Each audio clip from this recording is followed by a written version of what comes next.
আসসালামু আলাইকুম। আশা করছি সবাই অনেক ভালো আছেন। আমরাও বেশ ভালো আছি।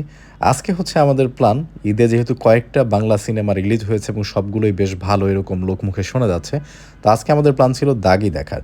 তো আমরা চলে গেছিলাম উত্তরার নতুন ওপেন হওয়া স্টার সিনেপ্লেক্স, যেটা উত্তরা সেন্টার পয়েন্টের কাছে তৈরি হয়েছে এইখানে। সকালের শো হওয়াতে আমরা একদম সকাল সকাল গিয়েই আর কি টিকিট কীভাবে নিব খুঁজছিলাম, যদিও আমি অনলাইনে টিকিট করে রেখেছিলাম। তারপরও জিজ্ঞেস করলাম যে অনলাইন টিকিটটা কোথায় দিবে। তো যেখানে তারা অনলাইন টিকিট কাউন্টার লিখে রেখেছে ওইখানে না দিয়ে সরাসরি মেইন কাউন্টার থেকে নিতে বলল। টিকিটটা হাতে নিয়ে নেড়েচেড়ে দেখছিলাম যে একটু পরেই আমরা সিনেমা হলে ঢুকবো এবং এই মুভিটা দেখব। সিনেপ্লেক্সের ঠিক পাশেই কিন্তু শেপস টেবিলের বেশ বড়সড় একটা শাখা হয়েছে এবং এখানে অনেকগুলো রেস্টুরেন্ট রয়েছে, কিন্তু কোনোটাই ঠিকমতো খুলেনি, কারণ আমরা অনেক সকালবেলা গিয়েছিলাম। হলে এন্ট্রি নেওয়ার লাইনে দাঁড়াইতে বুঝলাম যে এখন যে কয়টা শো আছে সবগুলো আসলে হাউসফুলই যাচ্ছে। ঈদের সিনেমাগুলো কিন্তু একদম ফাটিয়ে দিচ্ছে এবার। হলের ভিতরে ঢোকার পরপরই যেটা আমাদের সবচেয়ে ইম্পর্ট্যান্ট কাজ ছিল, এটা হচ্ছে পপকর্ন কেনা এবং এই লাইনটায় দাঁড়ানো। একটু আগে ঢুকতে দিলে আরেকটু ভালো হতো, কারণ এত অল্প সময়ে ঢুকতে দিলে পপকর্ন কেনা, টয়লেট করা সব কিছু আসলে ম্যানেজ করা যায় না।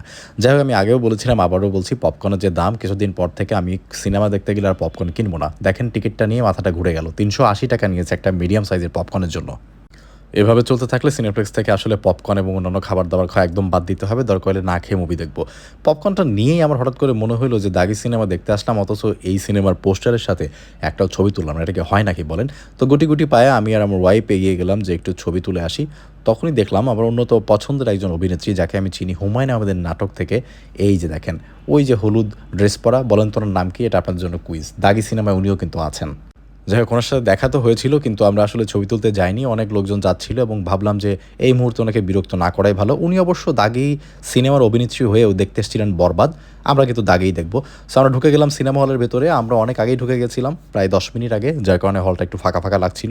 এই সময় আসলে একটু সুবিধা, বসে বসে পপকর্নগুলো আগে খাওয়া যায়। দেখেন, আমি মুভি শুরু হওয়ার আগে যে পরিমাণ পপকর্ন খাই, মুভি শুরু হলে আমি আর এরকম পপকর্ন খাই না। আমার কাছে তখন আর পপকর্ন খাইতে ভালো লাগে না।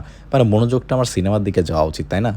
যাই হোক, আস্তে আস্তে কিন্তু কানায় কানায় পরিপূর্ণ হয়ে যাচ্ছিল সিনেমা হলটা এবং অবশেষে সিনেমাটা শুরু হলো। এখন সিনেমা সম্বন্ধে যদি বলি, মুভিটা কিন্তু খারাপ না। এই দেখেন, নিশোর অ্যাক্টিংটা দেখেন। তবে আমাকে সবচাইতে বেশি অবাক করেছে হচ্ছে তমা মির্জা।